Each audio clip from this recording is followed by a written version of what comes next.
Hello everyone. Today we're going to be working on a landscape drawing. I'm going to show you the basic principles involving the depiction of space and depth, which are the most important things to achieve when working in the landscape. Now I chose this piece here because I really like the way that these colors contrast with each other. You have these gray bushes, these bright yellow flowers, but overall it's neutral tones and should be fairly easy to render. I'm also keeping in mind these telephone poles over here make it very easy to create a sense of depth and space, which is again what I'm trying to achieve in this piece. I recommend using a toned paper, something in the medium values, paper not too bright, not too dark. That way you can use the value of the paper to help with your drawing. Observation and visualizing is going to be the most important thing before you start your piece. You want to look your subject over, you want to observe where the shapes end, how they contrast with the other large shapes in the picture, how these colors contrast and blend with each other. So when choosing your colors, I would highly recommend you grab a piece of scrap paper and take your colors and see how they look next to each other. Do they achieve the results that you want to? So take your colors, blend them, contrast them.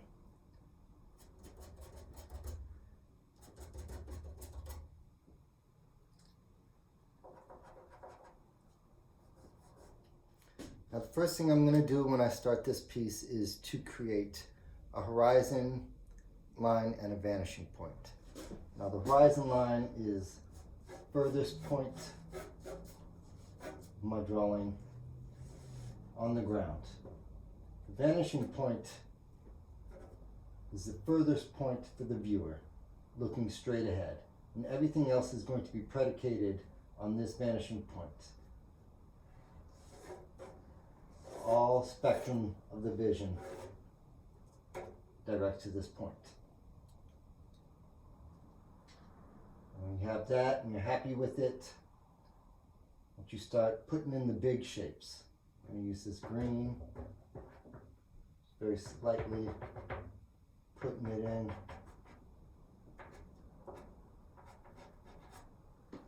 Putting in these back mountains. First I'm going to work with lines. Just kind of making these large shapes. This big field over here, this field over here, this bush.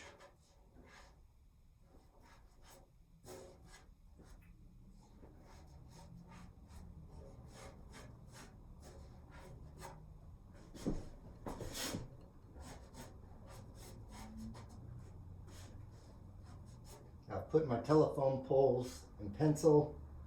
I'm going to leave them like that because they're just markers at this point. I don't need to put any details in. Save the details for last if I can. Now when I'm happy, the basic shapes, I start filling them in. Large, light shapes. Using the side of the pastel.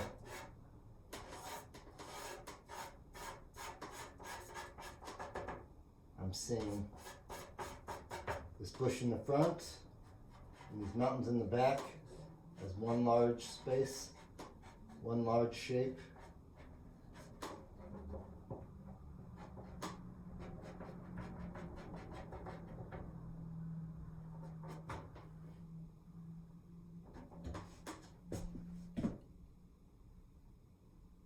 As I work on it, I notice I think I want this a little closer. I'm going to bring this bush in. All very light.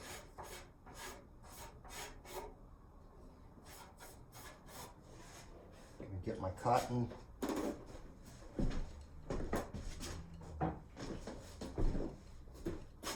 Rub it all in.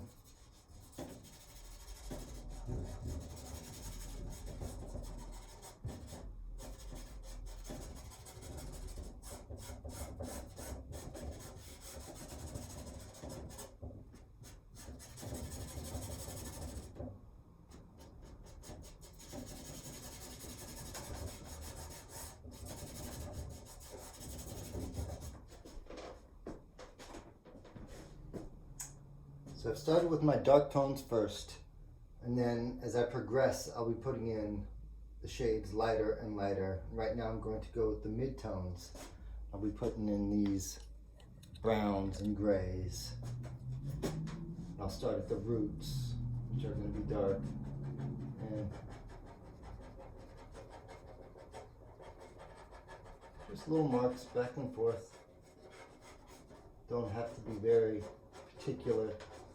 We're trying to create an impression here. We're not going to try and get every blade of grass.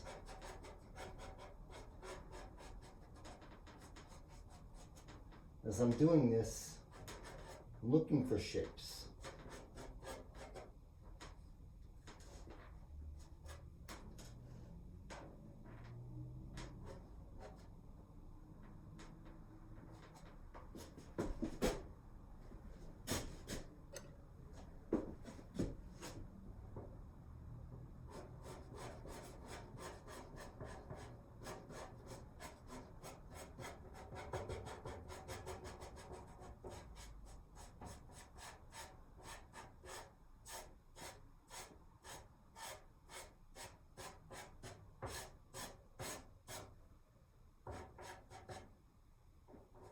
We'll put some of that brown I see in the mountains.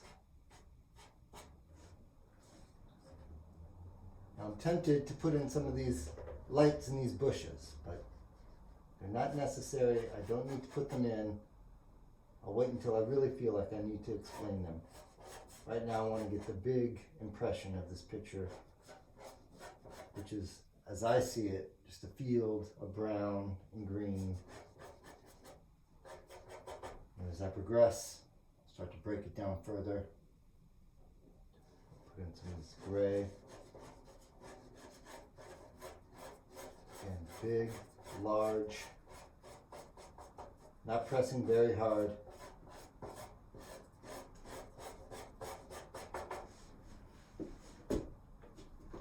I'm going again, my cotton. Put it down, rub it out. Put another layer on top. Repeat as needed.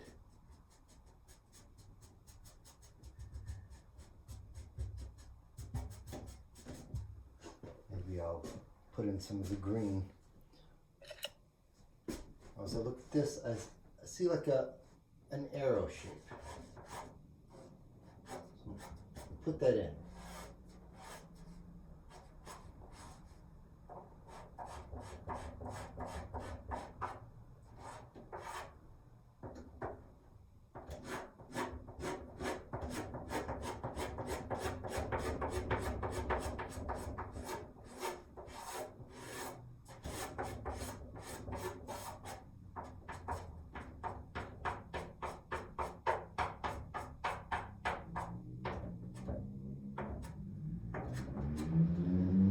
Splotches of green here and there. I'll put in this mountain. This mountain, a little darker.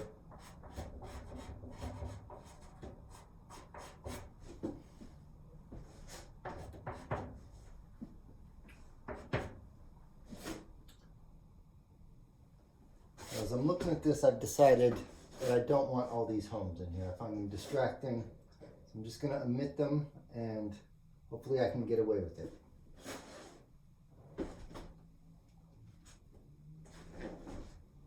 A little bit of white here.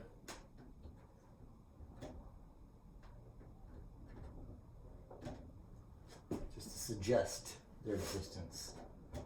Really not interested in putting in all the details.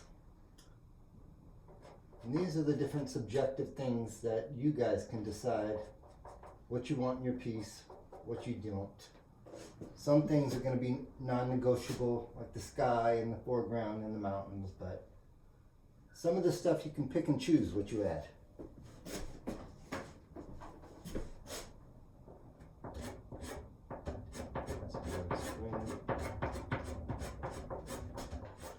Now in this stage of the piece, I'm going to reassess the proportions and the tonal relationships. Going to notice this bush should probably be a little further out this way. Should obviously be much darker. I want to start to commit to these telephone poles and these dark roots, and it's time to start putting in things a little harder. Start with my shadow shapes.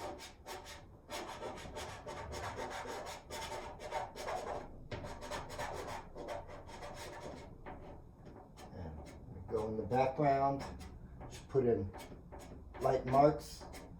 Try to imitate the shapes of trees.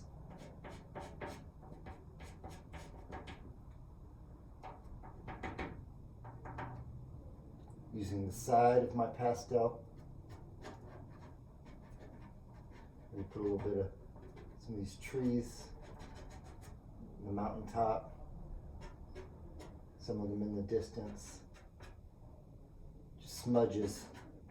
Things in the distance are going to be hard to discern, whereas the things closer up will have greater detail.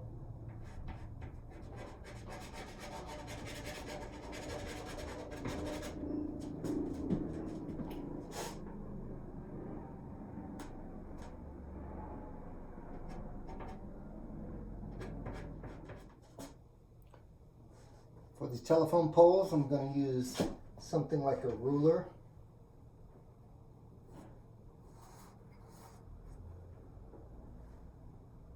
No shame in that. Put in a couple of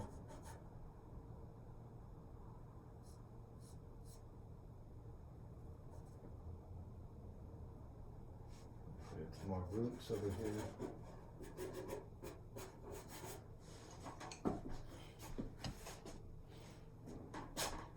Again, decided not to put in those houses.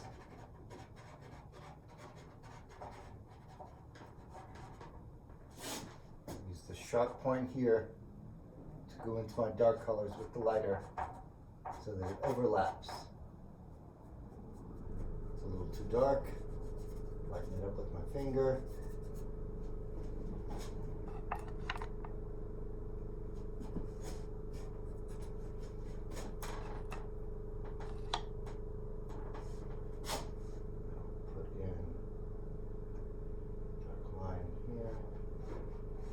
Over that other little mark.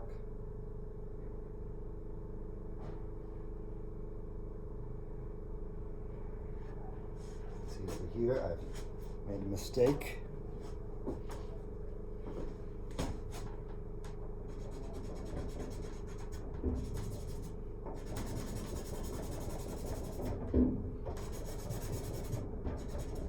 Place that.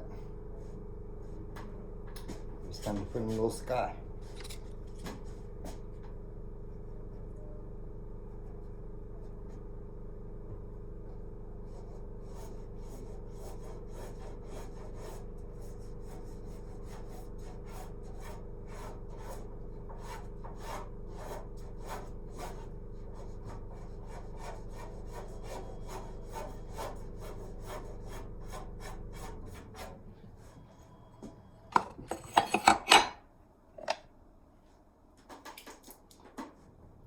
Unravel this so as to give myself a wider pastel to work with, as it often does. It just sort of crumbles off. Apply less pressure as I get closer to the horizon line. As you can see in my photograph, the sky is darker to the top. Tends to lighten the closer you get to the horizon. Sort of grazing the pastel over.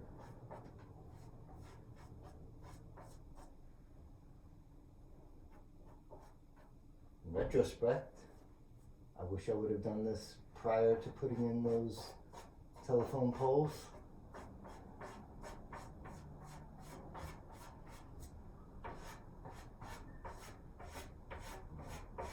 Darker on top.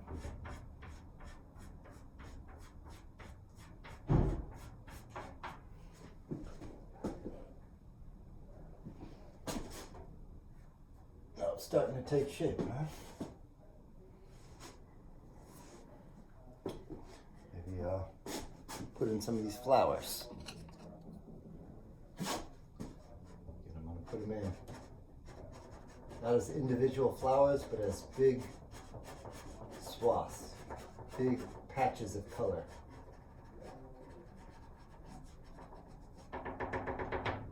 Dots here or there, especially in the front, to explain the flowers.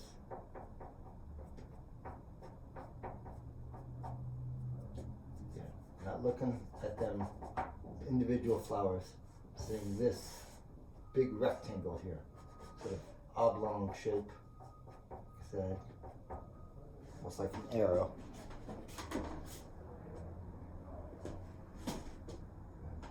Over my green, put some more dirt. See this little pathway here.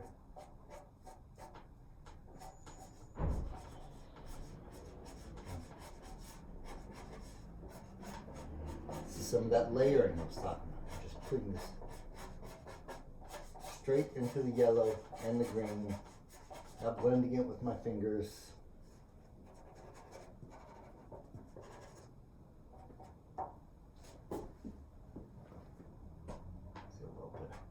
Here. There's a whole bunch of brush over here that I'm just omitting. I don't think it helps out the composition. I like the fact that it's all dark green over here. I'm going to come in here. These light colors in. Put them in. Pressing pretty hard. The lights you want to be substantial. There's your darks. A lot of your midtones you want to be almost transparent. Let's work on these a little more.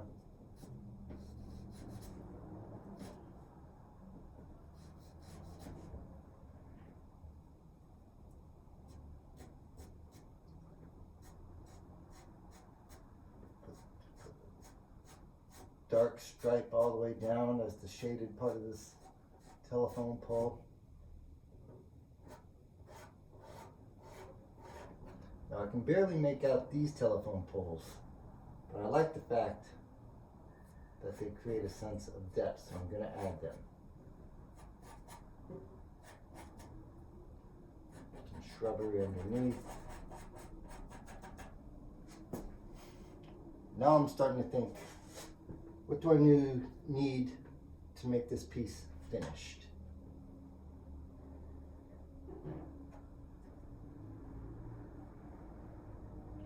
That is the most subjective thing in art, is when a piece is finished and when it still needs work.